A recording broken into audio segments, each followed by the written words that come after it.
भूमिपान् भगवान् भीष्मकसुताम् एवं निर्जित्य भूमिपान् पुरमानीय विधिवत् उपयेमे कुरुद्वः। तो रुक्मिणी जी के विवाह के बाद द्वारिका में एक घटना घटी है। ये कथा है सत्राजित की। ये सूर्य भगवान का उपासक है और भगवान सूर्य नारायण के अनुग्रह से इसको एक मणि प्राप्त हुई, स्यमंतक मणि। तो महामूल्यवान ये मणि है और ये रोज स्वर्णभार प्रतिदिन तो प्रकट करती है। देखिए, जो बहुत बड़ा रत्न होता, भगवान ने इसको प्रस्ताव ये किया था कि इतना महामूल्यवान जो चीज है वो तुम्हारे अकेले के शोभा के काम में नहीं आना चाहिए। अच्छा ये होता कि तुम राजकोष में इसको रख दो तो पूरे राष्ट्र के काम में आवे, प्रजा के काम में आवे। लेकिन उसको बहुत बुरा लगा भगवान का प्रस्ताव। उसने कहा, मेरी उपासना से मुझको भगवान सूर्य नारायण ने ये दिया है और तुम्हारी नजर इस पर है। भगवान ने कहा, जैसी तुम्हारी इच्छा, चीज तो तुम्हारी ही है। अब इस कथा में जो बात बहुत प्रखर रूप से सामने आती है वो ये है कि हमारी बुद्धि में एक व्याप्ति बनी हुई है, एक पक्का निश्चय हुआ पड़ा है कि यदि समृद्धि है तो सुख है। तो वो बार बार हम अपने जीवन में, दूसरों के जीवन में देखते हैं। तो इससे बुद्धि में इस प्रकार की एक बड़ी गहरी धारणा तो बन गई, गलत नहीं बनी लेकिन सही भी नहीं बनी। माने समृद्धि और सुख दोनों नित्य सहचारी नहीं हैं। व्याप्ति किसको बोलते हैं? नित्य सहचार दर्शन को बोलते हैं। माने ऐसा नियम नहीं बन सकता कि यत्र यत्र समृद्धि तत्र तत्र सुखम, अथवा यत्र यत्र सुखम तत्र तत्र समृद्धि, अथवा ऐसा नियम भी नहीं बन सकता कि यत्र समृद्धिर नास्ति तत्र सुखम अपि नास्ति। ऐसा भी नियम नहीं बन सकता कि यत्र सुखम अस्ति तत्र समृद्धि अपि अस्त्येव। किसी प्रकार की पक्की व्याप्ति, हमारे न्याय दर्शन में इस शब्द के लिए बोलते हैं व्याप्ति। दो चीजों का सहचार दर्शन, एक साथ रहना। हम लोग प्राय ऐसा देखते हैं और हमारी बुद्धि में अनजाने में इस प्रकार की बड़ी दृढ़ धारणा हो जाती है। तो ये अधूरी एक बात है, अधूरा सच है। तो अधिकार के अनुसार जो संपत्ति है, देखिए ये जो सत्राजित है इसकी यह जो संपत्ति है ये वैध है, अवैध नहीं है। चोरी से नहीं लाया, डकैती से नहीं लाया, गलत तरीके से नहीं लाया, लेकिन जितनी बड़ी संपत्ति है उसको रखने में वो असमर्थ है। अधिकार के अनुसार नहीं है। संपत्ति दुख का हेतु बनती है यदि वो अवैध हो, चोरी से हो, डाकू से हो, डकैती से हो, गलत तरीके से आवे तो दुख का कारण बनती है, भय का कारण बनती है और कदाचित कारागार का भी कारण बनती है, देखा जाता है। लेकिन वैध संपत्ति भी होवे, ये कथा में सबसे जो अंडरलाइन चीज है, प्रमुख बात है, वो ये है और हमारी सामर्थ्य उसको संभालने की ना हो। अब देखो, आप छोटा बच्चा है, उसको आपने हीरे का हार पहना करके खेलने भेज दिया। वो हार तो आप ही का है, तो इसलिए उसने चोरी तो नहीं करी, वो वैध है और उसके गले में शोभायमान हो रहा है, चमक रहा है। लेकिन उस संपत्ति से उसकी महिमा बढ़ने की बजाय संभव है उसके प्राणों पर संकट आ जाए, क्योंकि उसको संभालने की उसकी आयु नहीं है और वो खो भी देगा और संभव है कि कोई उसको नुकसान करके ले जाए। तो इसलिए ये व्याप्ति बनाना जल्दीबाजी की बात है। माने इस पर थोड़ा ठिठक करके, थोड़ा रुक करके सोचना चाहिए, आसपास के दृष्टांतों को देखना चाहिए। हम जब बैठते हैं समाज में सुनते हैं कई बार कि माने कोई अगर पकड़ा भी गया किसी अवैध काम में, लोग बोलते हैं आज तक किसी का कुछ हुआ नहीं, कुछ नहीं होगा, सब छूट जाएंगे, ये कर लेंगे, वो कर लेंगे। तो जब हम ऐसा बोलते सुनते हैं तो बोलते सुनते हमारी बुद्धि में एक व्याप्ति बनती चली जाती है। हमारा जो धारणा है ना, नोशन है, वो एक गलत धारणा, गलत नोशन, वो पकता चला जाता है। वी डू नॉट रियलाइज कि we are harming our own self. किसको गलत काम का दंड मिला कि नहीं मिला, ये सच में हम जान नहीं सकते। कभी जान सकते हैं, कभी नहीं जान सकते। दंड का स्वरूप कितने तरह का होता है? क्या दंड केवल कोर्ट से मिलता है, सरकार से मिलता है, या असली कर्म फलदाता भगवान है? कर्म सिद्धांत उनका है कि भारत सरकार का है? तो ये जो गलतियां हमसे होती हैं, when we disconnect ourselves from the philosophical thinking, हम दार्शनिक चिंतन से अपने को अलग करके अखबारी चिंतन से अपना ओपिनियन बनाते हैं। Today the newspapers and magazines have become the opinion makers and we are reduced to opinion takers. How can we call ourselves कि we are intellectual? If you are taking opinion from the newspaper and magazines, हमारी सारी चर्चा का आधार कोई वेद वाक्य थोड़ो है, कोई दर्शन शास्त्र थोड़ो है। किसको? महाराज दशरथ को उनके श्रवण कुमार के वध का दंड कोई कारागार में थोड़ो मिला था? बोलो, वो तो उनके राजमहल में ही मिला, सबके सामने मिला।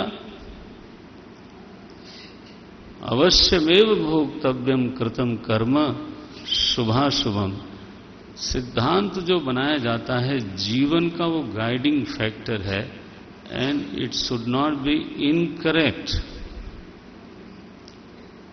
नोशनल जो करेक्शन है, मान्यता शुद्धि, वो बहुत ही जरूरी है और वो शास्त्र के प्रमाण के अनुसार होना चाहिए, दर्शन से अनुकूल होना चाहिए।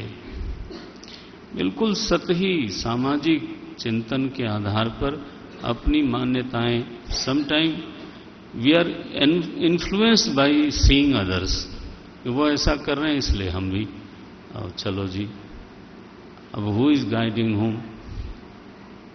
If I am guided by someone, then हमारी हस्ती क्या रही? वो भी कौन? जो कि गलत रास्ते पे है। तो चूंकि गलत रास्ते पे रह करके हमको लगता है कि वो इज प्रोग्रेसिंग, तो ही becomes the guide for my life. Okay, what a guide you have selected. तो ये गलतियां हम लोगों के जीवन में होती हैं। वैध संपत्ति थी सत्राजित की। भगवान ने कहा देखो ये महामूल्यवान है, तो इतना सोना रोज प्रकट करती है ये मणि, तुम्हारे अकेले की आवश्यकता बल्कि विलास से भी ज्यादा है। तो माना नहीं। अब माना नहीं तो उसकी थी, तो भगवान ने कहा भाई तुम्हारी मर्जी। अब ये हुआ कि वो गले में पहन करके घूमता है, तो जिस गली में चला जाता है लोग थोड़ा हट जाते हैं, चौंक जाते हैं कि सूर्य नीचे तो नहीं आ गया। तो फिर उनको पता लगता है ये तो सत्राजित है।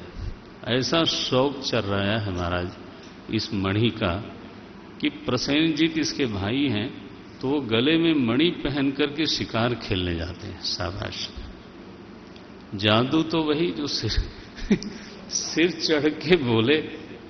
अब ये महाराज चढ़े शिकार करने चले।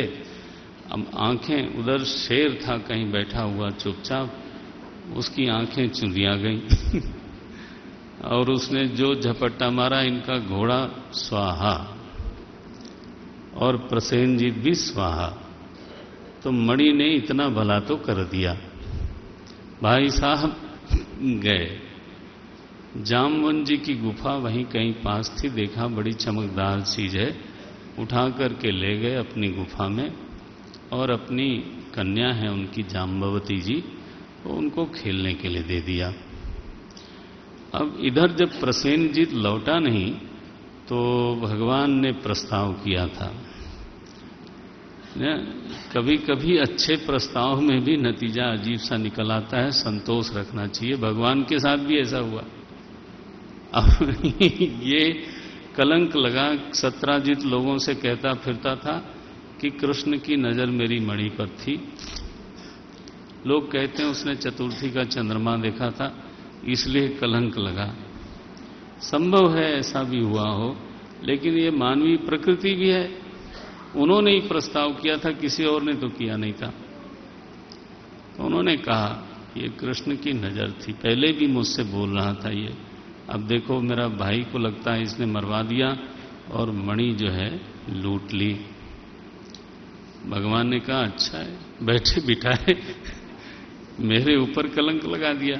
मैंने चोरी वृंदावन में बहुत करी, तब किसी ने नहीं कहा। कहा भी तो दुलार से कहा। एक तरफ कहती थी गोपियां और फिर चाहती थी कि एक दिन अगर मैं न जाऊं तो उनको परेशानी होती थी कि ले ये आया नहीं, मक्खन तो रखा था।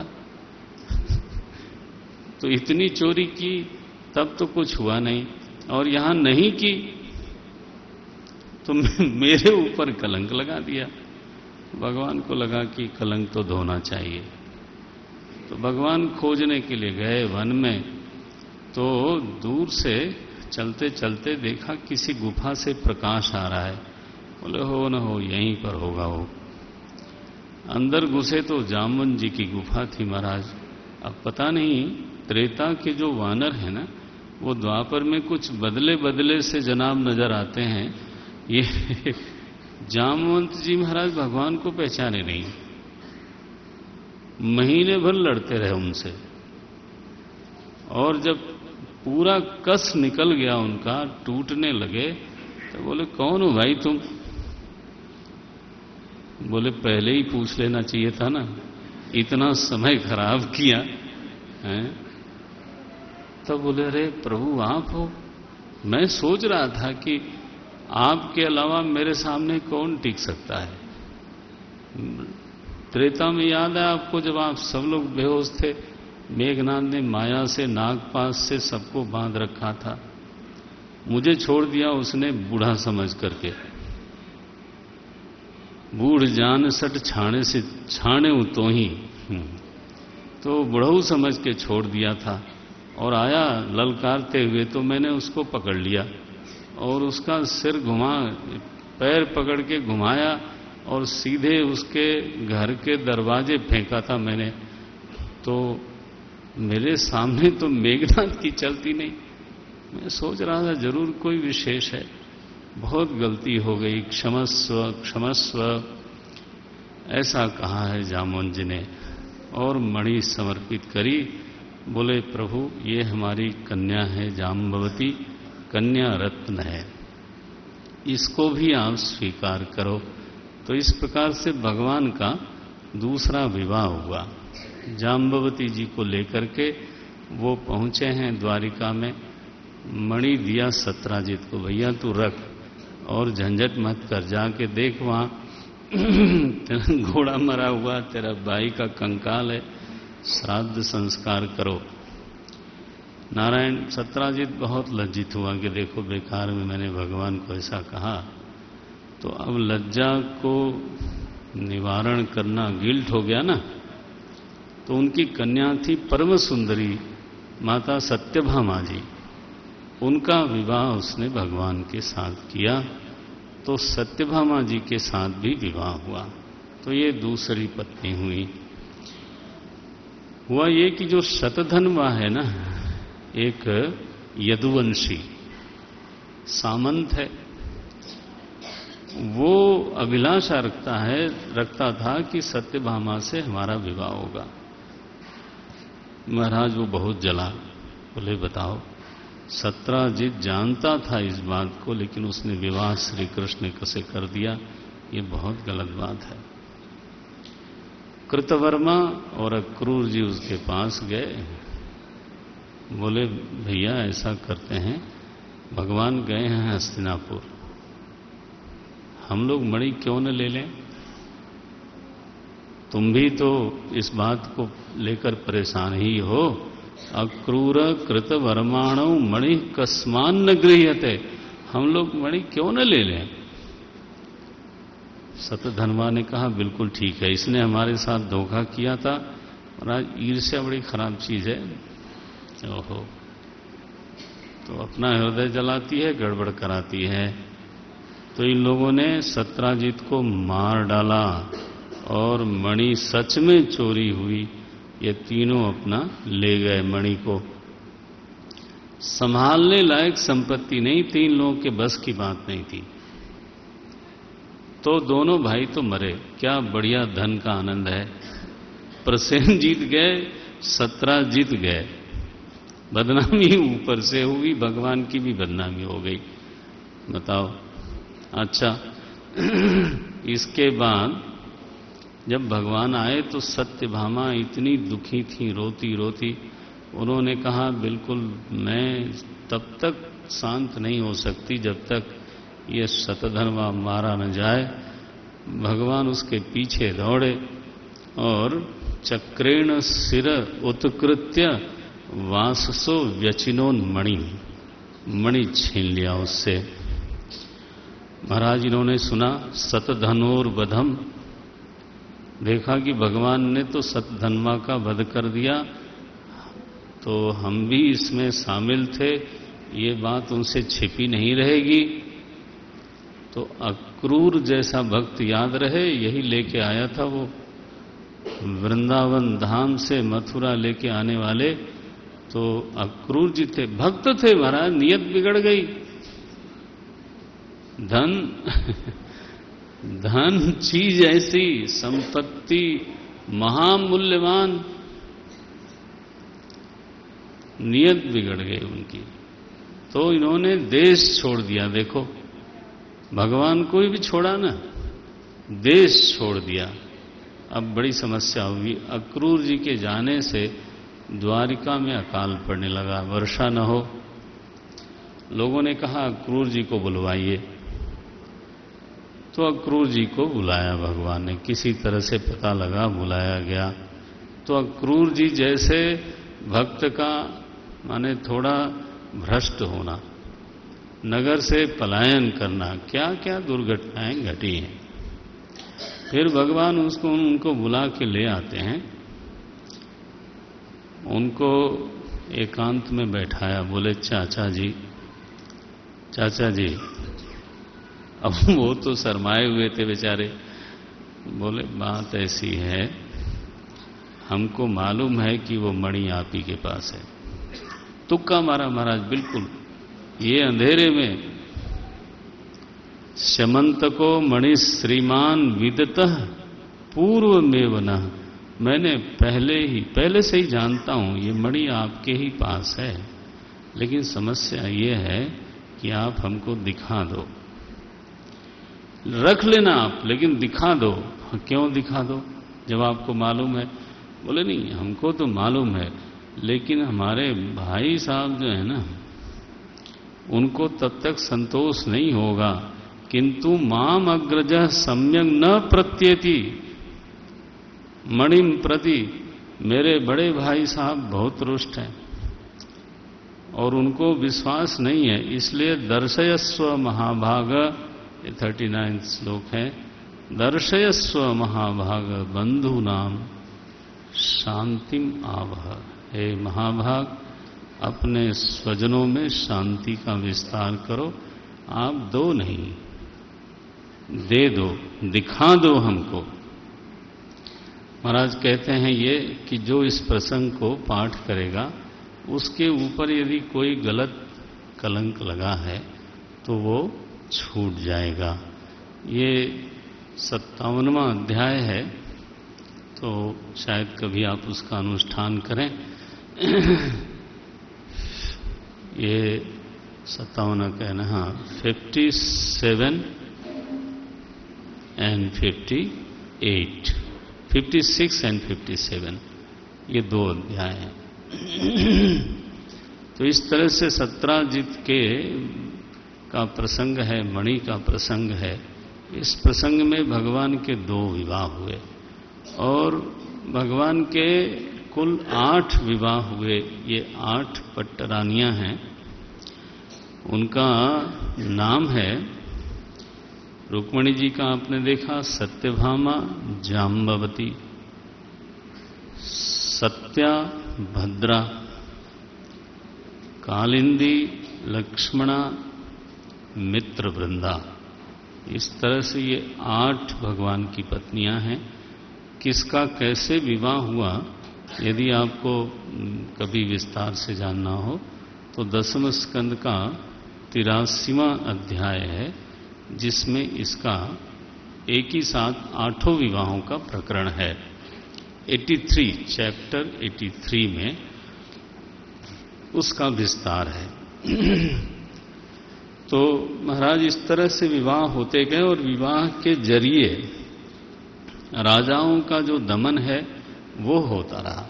एक भौमासुर नाम का राजा है, पता नहीं उसका क्या व्रत यज्ञ था, तो वो 16,100 कन्याओं को उसने बंदी बना रखा था। भगवान ने भौमासुर का वध किया, तो जब संदेश आया, भगवान बोले अत्याचारी है असुर। भगवान ने चढ़ाई करी और भौमासुर के प्रकरण में, ये 59 चैप्टर है, 59वां चैप्टर, उसमें आया कि उसकी जो बाउंड्री थी ना, सीमा रेखा, उसमें बारूदी सुरंग भी थी, बिजली दौड़ाई गई थी, उसके पास नाना प्रकार के यंत्र थे, तोपें भी थी। तोप का एक नाम संस्कृत में होता है शतघ्नि। एक ही बार फायर करने पे सैकड़ों लोग मर जाएं, शतघ्नि। भगवान ने उसकी चहारदीवारी को तो ध्वनि से तोड़ा। पांचजन्य का इतना घोर तो नाद किया है कि वो सारा जो उसका यंत्र है ना, वो जैम हो गया। आपकी भाषा बोल रहा हूं, टूट फूट गया सबका सब। फिर ये लोग घुसे और भौमासुर का वध कर दिया। तो वो 16,100 जो लड़कियां थीं, अब वो कहां जाएं? अभी तो जेल में थी, चलो, लेकिन अब कहां जाएं? भगवान का वर्ण तो उन्होंने मन में कर लिया। देखते ही भगवान ने उनको आश्रय दिया है। तो इस तरह से उनके विवाहिता जो थी, विवाहिता बाकायदे और सबके लिए अलग महल था, वो है 16,108 पत्नियों के साथ उनका विवाह हुआ। बीच में एक दिन कृष्ण से कहा बलदाऊ भगवान ने 65वें चैप्टर में अध्याय में कि कृष्ण, मुझे लगता है मुझे वृंदावन जाना चाहिए। क्या हो गया भाई साहब? बोले नहीं, माँ की याद आ रही है, तो नंद बाबा की याद आ रही है, वृंदावन की बहुत याद आ रही है। तो बोले अब याद तो मुझे भी रोज ही आती है, लेकिन मैं क्या करूं, मेरा काम बड़ा विचित्र है, आप हो आइए। तो बलराम जी महाराज वृंदावन की ओर प्रस्थान करते हैं। पहला ही श्लोक है, बलभद्रः कुरुश्रेष्ठ भगवान रथमास्थितः सुहृद दिदृक्षुः। सुहृद समझते हैं, बड़ों को कहते हैं। सुहृद जो बिना किसी कामना के ही आपसे प्रेम करते हैं। वो तो यशोदा जी थी, वो नंद बाबा थे, उपनंद थे। सुहृद दिदृक्षुः उत्कंठ